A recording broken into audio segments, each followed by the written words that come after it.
Advocate Prashant Padmanabhan, supreme കോടതിയിൽ നിന്ന് വന്നിരിക്കുന്ന പരാമർശങ്ങൾ അത് ഒരു സാധാരണഗതിയിൽ വളരെ സ്വാഭാവികമായ ഒരു പരാമർശമായി കാണാൻ പറ്റുമോ? കാരണം രാജ്യസ്നേഹം, രാജ്യദ്രോഹം, ആരാണ് ഇന്ത്യക്കാരൻ, ആരാണ് യഥാർത്ഥ പൗരൻ എന്നുള്ള പ്രയോഗങ്ങളൊക്കെ വളരെ സൂക്ഷിച്ചു വേണം. നിയമത്തെ വ്യാഖ്യാനിക്കുക എന്നതിനപ്പുറം ഭരണഘടനയിലൂന്നി സർക്കാർ പ്രവർത്തിക്കുന്നുണ്ടോ എന്ന് പരിശോധിക്കുന്നതിനപ്പുറം വലിയ രാഷ്ട്രീയ പ്രതികരണങ്ങളിലേക്ക്, അതായത് ഭരിക്കുന്നവർ നടത്തുന്ന പ്രയോഗങ്ങളിലേക്ക് കോടതി പോകുന്നുണ്ടോ എന്ന് സംശയിച്ചാൽ തെറ്റു പറയാമോ?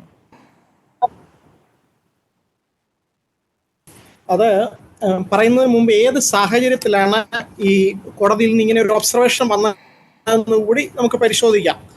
രാഹുൽ ഗാന്ധി താങ്കൾ നേരത്തെ ചൂണ്ടിക്കാണിച്ചതുപോലെ ഭാരത് ജോഡോ യാത്ര നടത്തിയ സന്ദർഭത്തിൽ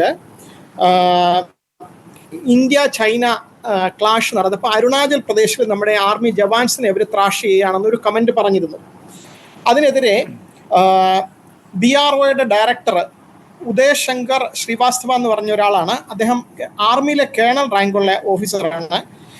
2022 ഒരു പ്രൈവറ്റ് കംപ്ലൈൻറ്റ് ഫയൽ ചെയ്യുക, ഡിഫമേഷൻ. എനിക്കിത് കേട്ടിട്ട് വളരെ വിഷമമുണ്ട്. ഇത് ഡിഫമേറ്ററി ആണ് എന്ന് പറഞ്ഞാണ് കംപ്ലൈൻറ്റ് ഫയൽ ചെയ്യുന്നത്. അത് മജിസ്ട്രേറ്റ് കോടതി സമൻസ് ഇഷ്യൂ ചെയ്യുന്നു രാഹുൽ ഗാന്ധിക്ക്. രാഹുൽ ഗാന്ധി ഇങ്ങനെ ഒരു കുറ്റമേ നടന്നിട്ടില്ല, ഹൈക്കോടതി ഇത് ക്വാഷ് ചെയ്യണമെന്ന് പറഞ്ഞ് ലക്നൗ ബെഞ്ചിനെ സമീപിക്കുക. അലഹബാദ് ഹൈക്കോടതിയിൽ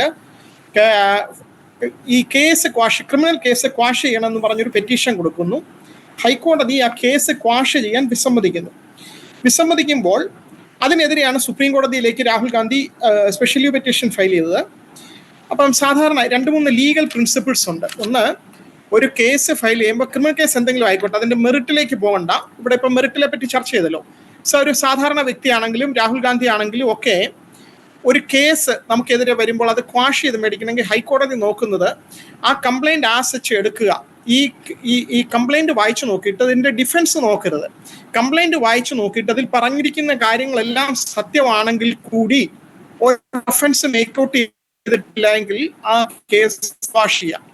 അതാണ് സുപ്രീം കോടതി ഭജൻലാൽ കേസിൽ പറഞ്ഞിരിക്കുന്നത്. അതായത് ഇപ്പൊ ഈ ഡിഫമേഷൻ ആണെന്ന് പറഞ്ഞ് കേസ് ഫയൽ ചെയ്തു, ഡിഫമേഷൻ ആണോ അല്ലയോ, എന്ത് ഉദ്ദേശത്തിലാണ് രാഹുൽ ഗാന്ധി പറഞ്ഞത്, അങ്ങനെ ഒരു സംഭവം നടന്നിട്ടുണ്ടെങ്കിൽ അത് സത്യമല്ലേ എന്നൊക്കെയുള്ള ചോദ്യങ്ങൾ ട്രയലിലേ വരത്തുള്ളൂ.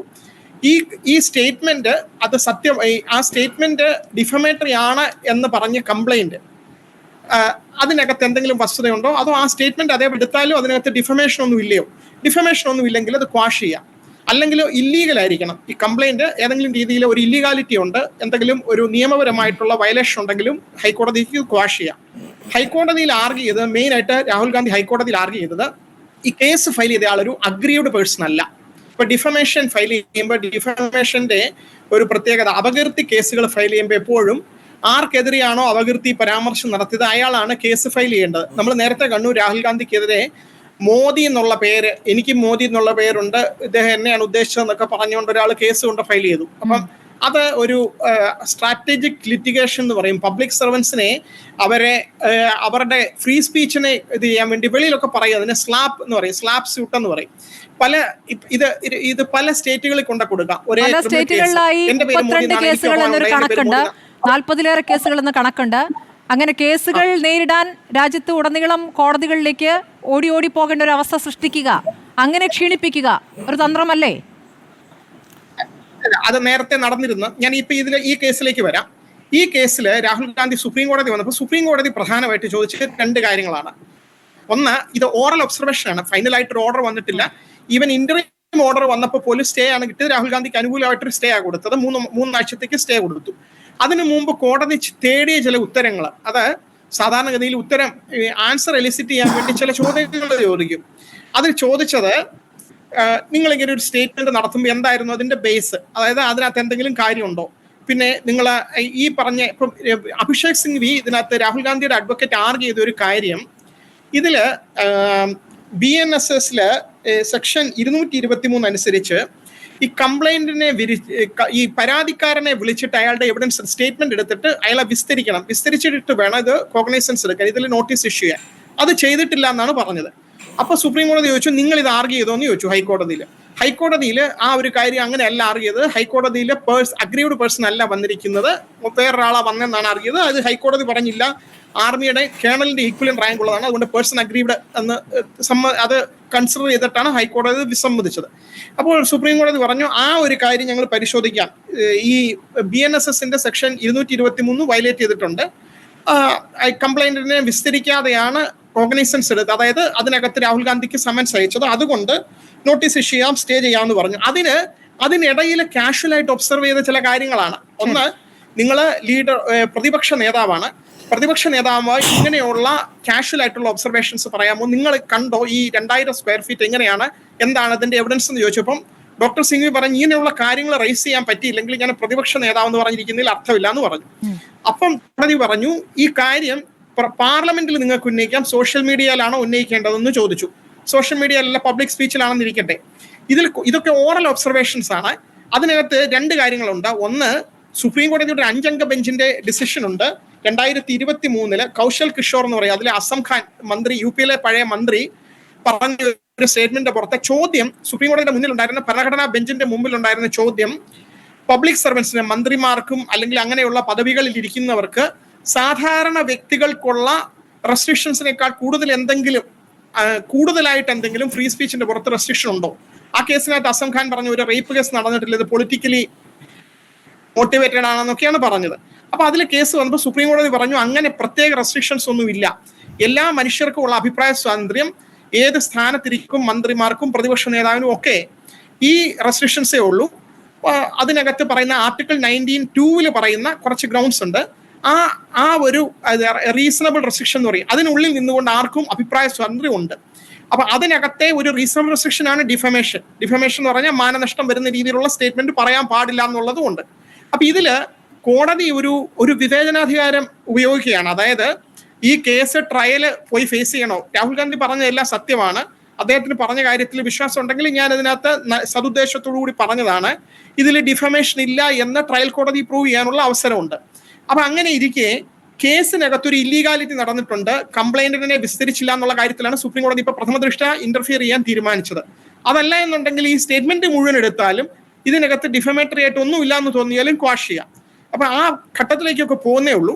അതിന് മുമ്പിൽ ഇങ്ങനെ ഒരു ഒബ്സർവേഷൻ വന്നു. ഇതിനകത്ത് 2 കാര്യങ്ങളുണ്ട്. ഒന്ന്, താങ്കൾ നേരത്തെ ചൂണ്ടിക്കാണിച്ചതുപോലെ രാജ്യം ഇങ്ങനെ പ്രധാനപ്പെട്ട പ്രശ്നങ്ങളൊക്കെ നേരിടുമ്പോൾ ഗവൺമെന്റിന്റെ ഭാഗത്ത് പ്രധാനമന്ത്രി ഇതുവരെ പ്രസിനെ മീറ്റ് ചെയ്യുന്നില്ല, അതിലെ ചോദ്യങ്ങൾക്ക് ഉത്തരം പറയുന്നില്ല എന്നൊരു ആരോപണമുണ്ട്. അത് അദ്ദേഹം വളരെ കൺവീനിയന്റ് ആയിട്ട് ചോദ്യങ്ങൾ ചോദിക്കുന്നവരുടെ കൂടെ ഇരുന്നുള്ള വളരെ കാഷ്വൽ ആയിട്ടുള്ള ചർച്ചകൾ മാത്രമേ നടത്തുന്നുള്ളൂ.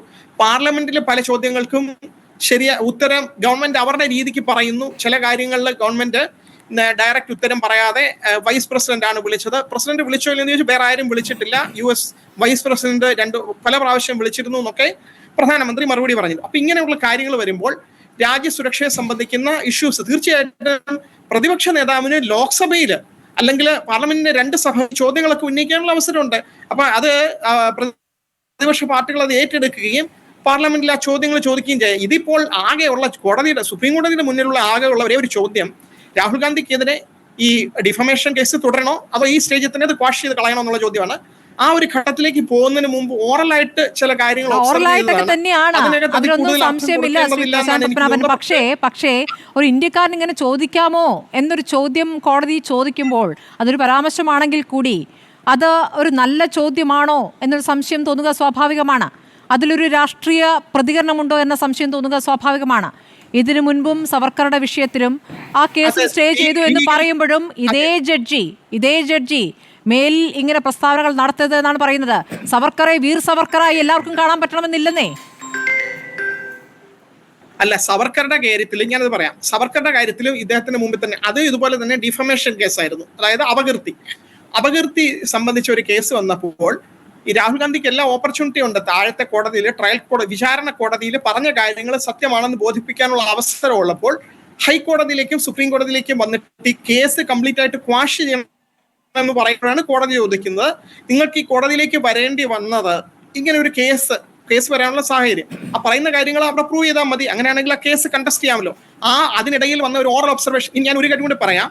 ഈ particular judge justice Dipankar Gupta, അദ്ദേഹം സുപ്രീം കോടതി ജഡ്ജി ആകുന്നതിന് മുമ്പ് ഈ ഗവൺമെന്റ് കുറച്ചുനാൾ തടഞ്ഞു വെച്ചിരുന്നു അദ്ദേഹത്തിന്റെ ഫയല്. കാരണം അദ്ദേഹം കൽക്കട്ടയിൽ നിന്നുള്ള വളരെ പ്രഗത്ഭനായിട്ടുള്ള ഒരു ജഡ്ജിയാണ്.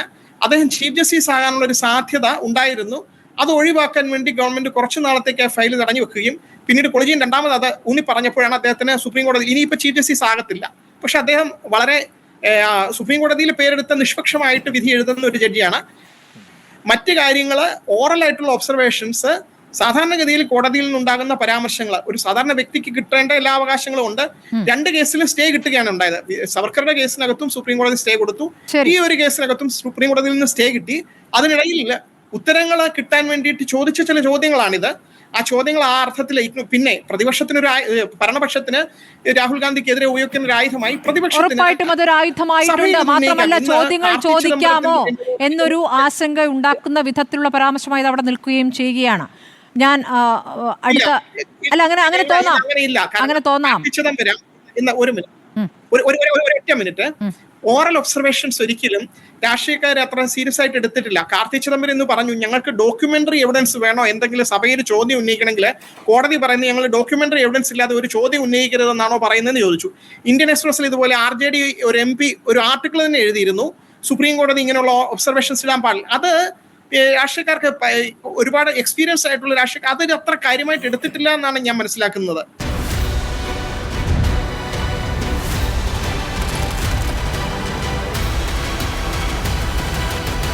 Debate with Smriti Parithikar.